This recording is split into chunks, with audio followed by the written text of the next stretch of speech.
का मजो नमस्कार। 2024 के इस ऐतिहासिक चुनाव में अभी तक 2 चरण की वोटिंग पूरी हो चुकी है। जमीन से आ रहे फीडबैक और आप जैसे मेरे परिवारजनों का उत्साह एक ही संकेत दे रहा है, फिर एक बार फिर एक बार फिर एक बार। अब मैं जरा एक दूसरा नारा बुलवाता हूं आपसे, बोलेंगे? मैं बोलूंगा लेकिन अब आपको बोलना है फिर एक बार, ठीक है? गरीबों की सरकार, SC ST OBC की सरकार, युवा को अवसर देने वाली सरकार, महिलाओं को सुविधा देने वाली सरकार, फिशरमैन को समर्पित सरकार, टूरिज्म को बढ़ावा देने वाली सरकार, किसानों का कल्याण करने वाली सरकार, भारत को आधुनिक बनाने वाली सरकार। भाइयों और बहनों, मैं जब मंच पे आया तो मैं तय नहीं कर रहा था, तय नहीं कर पा रहा था कि चुनाव सभा है कि विजय सभा है।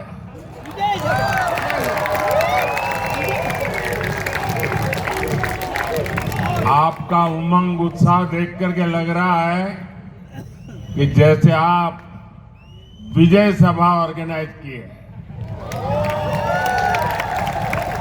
भाइयों और बहनों, गोवा भारत भक्तों की भूमि है। हम भाई हेमंत सुमन जैसे सेनानियों को याद करते हैं, जिन्होंने यहां विदेशी सरकार के सेक्रेटरीट पर तिरंगा फहराया था। ये धरती जगन्नाथ राव जोशी जैसे सत्याग्रहियों की धरती है। गोवा के मंदिर जितने भव्य है, गोवा के चर्च भी उतने ही खूबसूरत है। एक भारत श्रेष्ठ भारत की बहुत ही सुंदर तस्वीर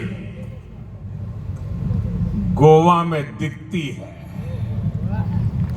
और इसलिए पूरी दुनिया के लिए गोवा आकर्षण का केंद्र बना हुआ है। यहां आना एक सुखद अनुभव होता है। भाइयों और बहनों, 24 का ये चुनाव 2 धाराओं के बीच का चुनाव है। एक धारा NDA की है, जो देश के नागरिकों की एस्पिरेशंस के लिए काम करती है, जो धारा हर काम में पूर्णता को लेकर के सैचुरेशन अप्रोच पर काम करती है और हमारे खिलाफ दूसरी धारा इंडिया अलायंस की है, जो अपने स्वार्थ के लिए, अपने परिवार के लिए काम करती है। हमारी अप्रोच तुष्टीकरण की नहीं, हमारी अप्रोच संतुष्टीकरण की है। मुझे याद है मैंने यही गोवा में पहली बार भाजपा की इस सैचुरेशन अप्रोच पर विस्तार से बात की थी। सैचुरेशन अप्रोच यानी सबका साथ, सबका विकास।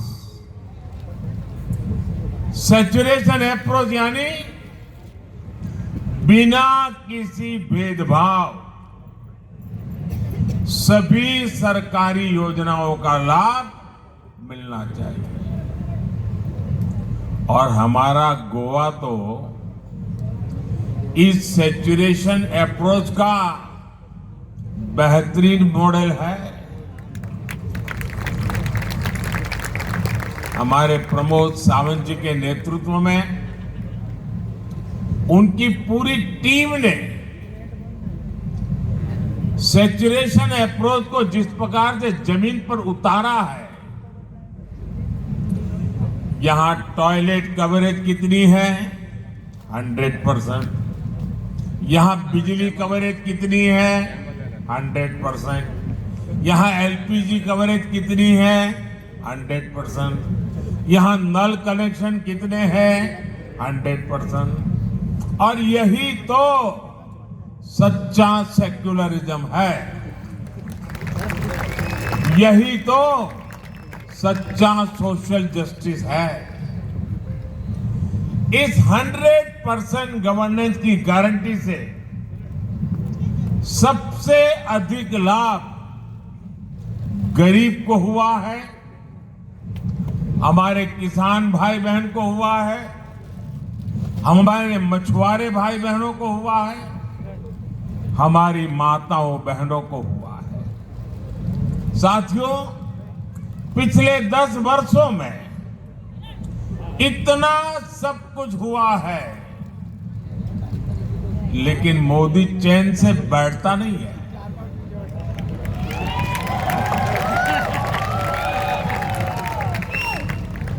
लोग परेशान हो जाते हैं, मोदी जी इतना दौड़ते क्यों हो? मोदी मौज करने के लिए पैदा नहीं हुआ है।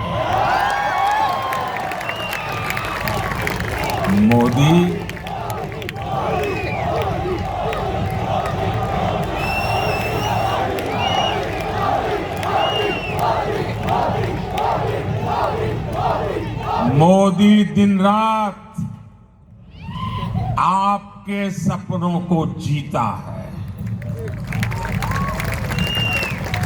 आपके सपने ही मोदी के संकल्प है। और इसलिए मेरा पल पल आपके नाम, मेरा पल पल देश के नाम।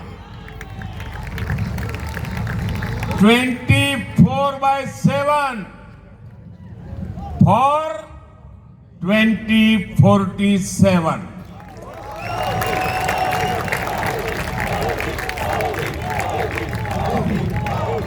इतने सारे काम हुए, अनगिनत काम मैं बता सकता हूं। जीवन का कोई भी क्षेत्र उठा लीजिए, मैंने कुछ न कुछ अच्छा करने की कोशिश की होगी। और पिछले 10 साल में इतने सारे काम होने के बाद फिर भी मोदी दौड़ता है, क्योंकि ये जो 10 साल में मैंने किया है ना, इतना सारा किया है, फिर भी मेरे हिसाब से तो ये ट्रेलर है, ट्रेलर। अभी तो मुझे बहुत कुछ करना है। गोवा को, देश को बहुत आगे लेकर जाना है। और आप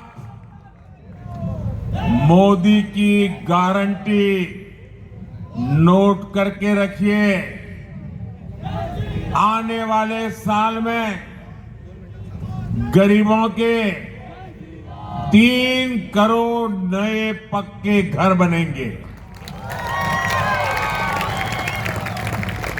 और मेरी आपको एक रिक्वेस्ट है, मेरा एक काम करोगे? ऐसे नहीं, ऐसे जरा तेज गति से बताओ। मेरा एक काम करोगे? देखिए, चुनाव अभियान में आप घर घर जाते होंगे, मोहल्ले में जाते होंगे, गांव में जाते होंगे, कहीं पर भी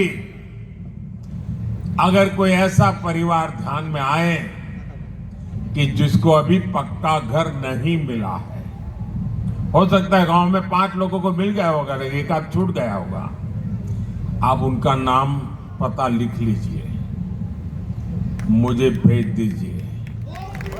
4 जून के बाद, नई सरकार बनने के बाद मेरी तरफ से उनको कह देना, तीसरी बारी में उनका पक्का घर पक्का हो जाएगा। तो बता दोगे? और ये मोदी की गारंटी है, उनको पक्का घर मिलेगा। और आप भी उसी विश्वास से उनको कह देना कि आपका पक्का घर पक्का। क्यों? मेरे लिए तो आप सभी मोदी है। शहरों में जो हमारे मिडिल क्लास परिवार है, जो किराए पर रहते हैं, उनको भी अपना मालिकी का, मालकिन हक वाला घर बनाने के लिए मदद दी जाएगी। ये भी मोदी की गारंटी बता दी थी। अभी तक हमने घर घर सस्ते सिलेंडर का उज्ज्वला कनेक्शन पहुंचाया है। अब हम घर घर पाइप से सस्ती गैस पहुंचाने के लिए तेज गति से काम करेंगे। अभी तक हमने करोड़ों गरीब परिवारों को 5 लाख रुपए तक का मुफ्त इलाज दिया है। अब हम गोवा के हर परिवार में जो बुजुर्ग है, सीनियर सिटीजन है, जो 70 साल की ऊपर के हैं, और हम जानते हैं आज हमारे परिवारों में आजकल माता पिता, दादा दादी, नाना नानी, बुजुर्ग, कोई न कोई तो बीमारी हो ही जाती है। सब कोई मोदी जैसे थोड़े होते हैं, कोई न कोई तो बीमारी हो जाती है। और जो घर में कमाने वाला बेटा होता है या बेटी होती है, उसको अपने बच्चों को भी संभालना होता है, अपने बच्चों की भी चिंता करनी होती है, और ऊपर से माता पिता की बीमारी का खर्च आ जाता है, तो मध्यम वर्ग के परिवार को बहुत मुश्किल हो जाता है। तो आप घर घर जाकर के बता दीजिए, उनसे फॉर्म भर दीजिए कि 70 साल से ऊपर के कोई भी नागरिक होंगे, अब उनका इलाज का खर्चा दिल्ली में जो आपका बेटा बैठा है ना, वो मोदी करेगा। ये मोदी की गारंटी है। तो आप जाकर के फॉर्म भरवा देंगे सबका, हर एक का फॉर्म भरवा देंगे। जो 70 साल से ऊपर के हैं कर लेंगे। दूसरा, उसमें जो 85 से ऊपर के होंगे उनके लिए हमने नियम नया बनाया है। उनको पोलिंग स्टेशन पर आने की जरूरत नहीं है, वो अपने घर से वोट कर सकते हैं। जो दिव्यांग है वो अपने घर से वोट कर सकते हैं। और इसके लिए मैं चाहूंगा कि सरकार के साथ मिलकर के योजना बनाकर ऐसे लोगों का वोटिंग हो जाए। साथियों, कहने का तात्पर्य यह है कि गोवा का मेरा हर परिवार, मेरी हर फैमिली के पास इन सारी सुविधाओं के कारण पैसा बचेगा और वो अपने बच्चों के लिए खर्च कर पाएंगे, उनकी बहुत बड़ी चिंता मोदी दूर कर देगा। साथियों, ये भाजपा सरकार है। आजादी के बाद पहली बार, अब आप मुझे बताइए, देश आजाद हुआ उसके पहले भी फिशरमैन थे कि नहीं थे? जरा जवाब दीजिए ना। फिशरमैन थे कि नहीं थे? राम के जमाने में भी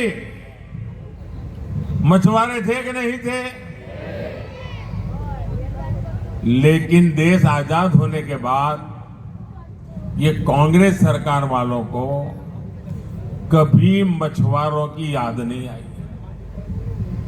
ये मोदी है जिसने आकर के फिशरीज सेक्टर का अलग मंत्रालय बनाया, अलग बजट बनाया, ताकि हमारे कोस्टल एरिया, हमारे मछुआरे भाई बहन, उनके जीवन में बदलाव आए। हमने मछुआरों को किसान क्रेडिट कार्ड दिया, हमने बोट्स को आधुनिक बनाने के लिए मदद दी, और अब भाजपा ने घोषणा की है कि फिशरमैन साथियों के लिए बीमा कवरेज बढ़ाया जाएगा, इंश्योरेंस बढ़ाया जाएगा। बीजेपी सरकार फिशरमैन भाई बहनों के लिए प्रोडक्शन और प्रोसेसिंग क्लस्टर भी बनाएगी। मछुआरों की आय बढ़ाने के लिए ऑर्गेनिक सीवीड की खेती को बढ़ावा दिया जाएगा। साथियों, आज पूरी दुनिया भारत को जानना चाहती है, भारत को देखना चाहती है, हमारी विरासत के प्रति आकर्षित है, और इसलिए इंडी गठबंधन के 10 साल में जितने विदेशी टूरिस्ट भारत आए थे, मोदी के आने के बाद पहले की तुलना में 2 करोड़ टूरिस्ट ज्यादा हिंदुस्तान में आए हैं।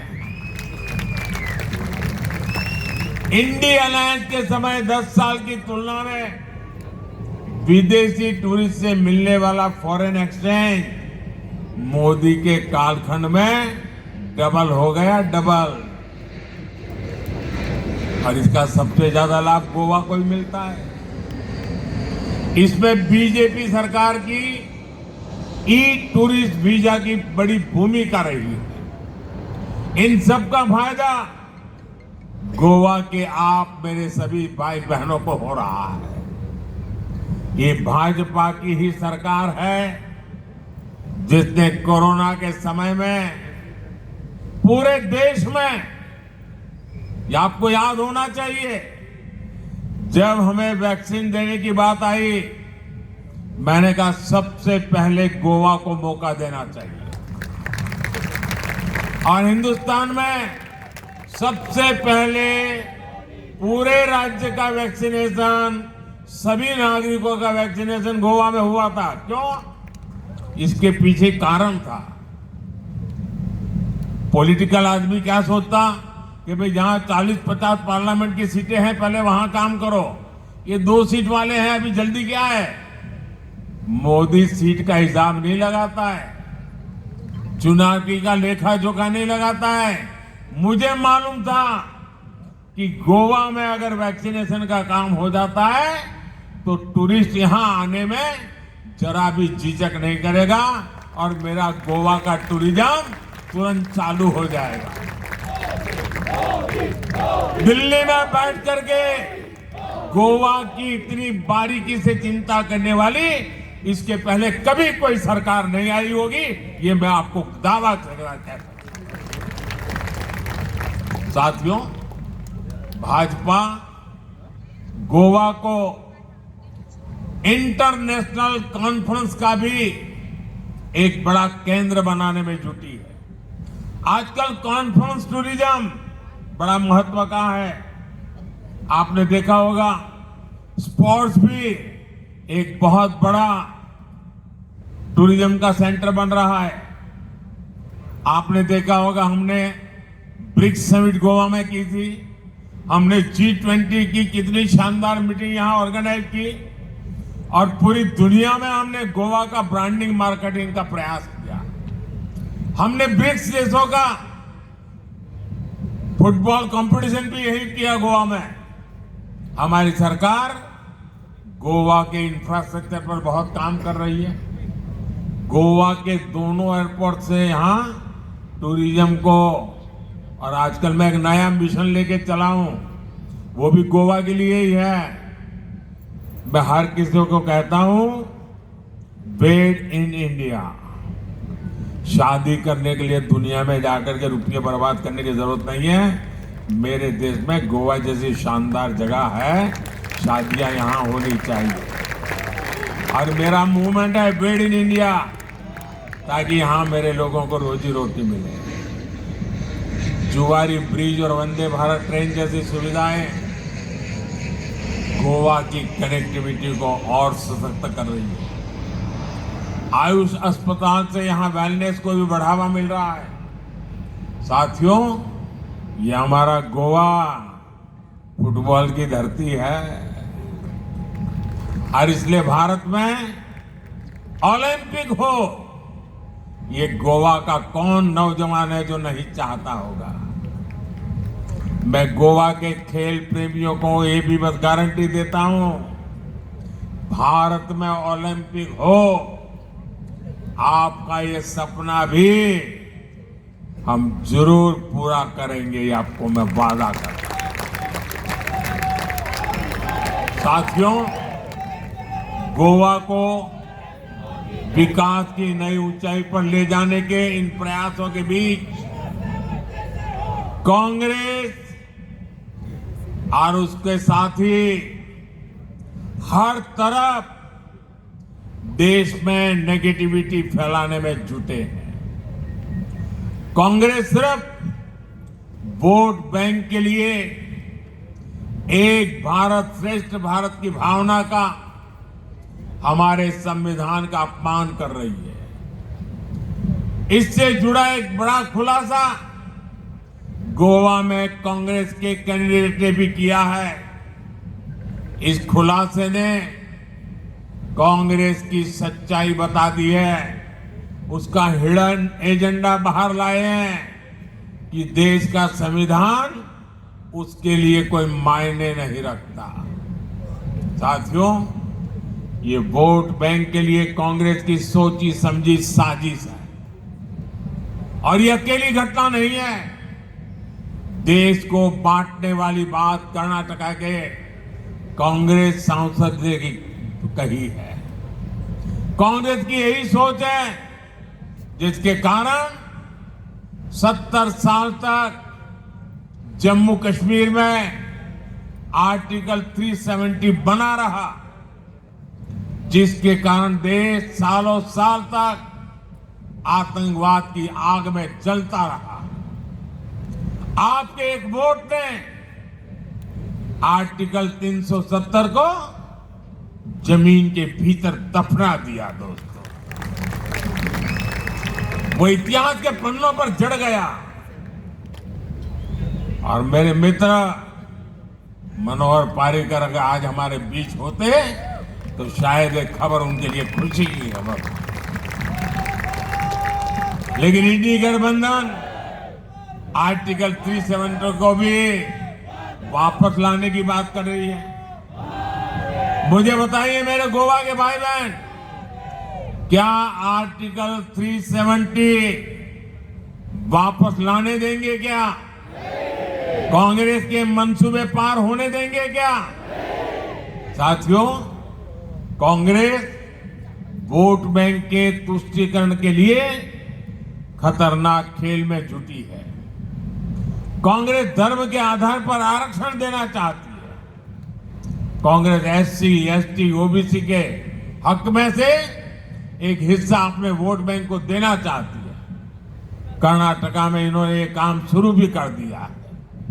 साथियों, आज पूरी दुनिया भारत के टूरिज्म सेक्टर में, हॉस्पिटैलिटी सेक्टर में, एविएशन सेक्टर में, मैन्युफैक्चर सेक्टर में इन्वेस्ट करना चाहती है। लेकिन कांग्रेस का प्लान आपकी संपत्ति पर 55% टैक्स लगाने का है। कांग्रेस के शाहजादे की उनकी विदेश यात्राओं का राज खुल गया है। वहां से कांग्रेस के शाहजादे के एक एक्सरे मशीन लाए और पब्लिकली बोलते हैं कि उनकी सरकार बनने के बाद देश का एक्सरे किया जाएगा। और एक्सरे मशीन से कांग्रेस आपकी संपत्ति की जांच करके उसे अपने वोट बैंक में बांटना चाहती है। मान लीजिए यहां किसी फिशरमैन के पास 2 बोट होगी और वो जीवन के अंतकाल में वो 2 बोट अपने बेटे को देना चाहता है तो नहीं दे पाएगा। कांग्रेस ऐसा कानून ला रही है कि उसमें से 1 बोट सरकार जब्ता कर लेगी, 1 ही बोट अपने संतान को दे पाएगा। और आप जानते हैं ना कांग्रेस का पसंदीदा वोट बैंक कौन है? इसलिए पूरा देश कांग्रेस पर इल्जाम लगा रहा है और मुखर होकर बोल रहा है देश, कांग्रेस की लूट जिंदगी के साथ भी और जिंदगी के बाद भी। भाइयों और बहनों, भाजपा ऐसे काम करती है जिससे देश को खुशी मिले, हर नागरिक को खुशी मिले, आपको खुशी मिले। लेकिन कांग्रेस ऐसे काम करती है जिससे देश विरोधी ताकतों को खुशी होती है। आप देखिए इन्होंने ईवीएम को लेकर कितना झूठ बोला भाई। आए दिन चुनाव हार गए तो क्यों? ईवीएम। चुनाव हारना तय है तो क्यों? तो ईवीएम। जब चाहो तब ईवीएम को गाली दो, जब चाहो ईवीएम को गाली दो। हिंदुस्तान के नागरिकों का ईवीएम से विश्वास उठ जाए, उसके लिए जितनी कोशिश होती है कि इन्होंने भारत के लोकतंत्र के खिलाफ अविश्वास पैदा करने की कोशिश की, लोगों को भड़काने की कोशिश की। लेकिन सुप्रीम कोर्ट ने दूध का दूध और पानी का पानी कर दिया। सुप्रीम कोर्ट ने साफ कह दिया कि ईवीएम सही है, ईवीएम से होने वाला चुनाव सही है। ईवीएम के उपयोग से भारत का लोकतंत्र मजबूत भी हुआ है, भारत का लोकतंत्र आधुनिक भी हुआ है। अब मुझे बताइए, इतने सालों से कांग्रेस का झूठ चल रहा है, क्या कांग्रेस ने माफी मांगनी चाहिए कि नहीं मांगनी चाहिए? कांग्रेस ने देश की माफी मांगनी चाहिए कि नहीं मांगनी चाहिए? ये माफी नहीं मांगेंगे, ये अहंकार में 7वें आसमान पर पहुंचे हुए हैं। लेकिन ये मोदी को बदनाम करने के लिए किसी भी हद तक जा सकते हैं। साथियों, 7 मई को होने वाले चुनाव में आपको देश विरोधी हर ताकत को हराना है। आपका सपना पूरा करने में साउथ गोवा से बहन पल्लवी श्रीनिवास डेम्पो और नॉर्थ गोवा से मेरे पुराने साथी श्रीपद नायक, ये दोनों विजयी होकर के आएंगे। ये दिल्ली में मेरी बहुत मदद करेंगे, दिल्ली सरकार को मजबूती मिलेगी और आपको आपके सपने पूरा करने के लिए एक बहुत बड़े अच्छे प्रतिनिधि मिलेंगे। और इसलिए मैं आज आपसे आशीर्वाद मांगने के लिए आया हूं, मैं आपसे वोट मांगने आया हूं। और मेरे गोवा के भाइयों बहनों, आप जब कमल के निशान पर बटन दबाएंगे ना, तो आपका वोट सीधा सीधा मोदी के खाते में जाएगा। तो आप घर घर जाएंगे, घर घर जाएंगे, ज्यादा से ज्यादा मतदाताओं को वोट करवाएंगे, सारे पुराने रिकॉर्ड तोड़ेंगे, भारी मतदान करेंगे। देखिए, गोवा के साथ मेरा एक और रिश्ता है। आज मैं जो कुछ भी हूं ना, मेरे जीवन के हर टर्निंग पॉइंट गोवा में ही हुआ है। मेरा प्रधानमंत्री बनने का पार्टी का फैसला भी यही गोवा में हुआ था। तो गोवा में मेरा भाग्य लिखा जाता है, और इसलिए मैं कहता हूं, मुझे ऐसे दो मजबूत साथी पार्लियामेंट में चाहिए। आपके मुझे आशीर्वाद चाहिए और पोलिंग बूथ जीतने का लक्ष्य लीजिए। अच्छा, मेरी एक पर्सनल रिक्वेस्ट है, करोगे? जरा हाथ ऊपर बता करके बताइए, करोगे? देखिए, घर घर जाइए और कहना कि मोदी जी आए थे, मोदी जी ने आपको नमस्कार भेजा है। मेरा नमस्कार पहुंचा देंगे? पहुंचा देंगे? मेरे साथ बोलिए, भारत माता की, भारत माता की, भारत माता की। बहुत बहुत धन्यवाद।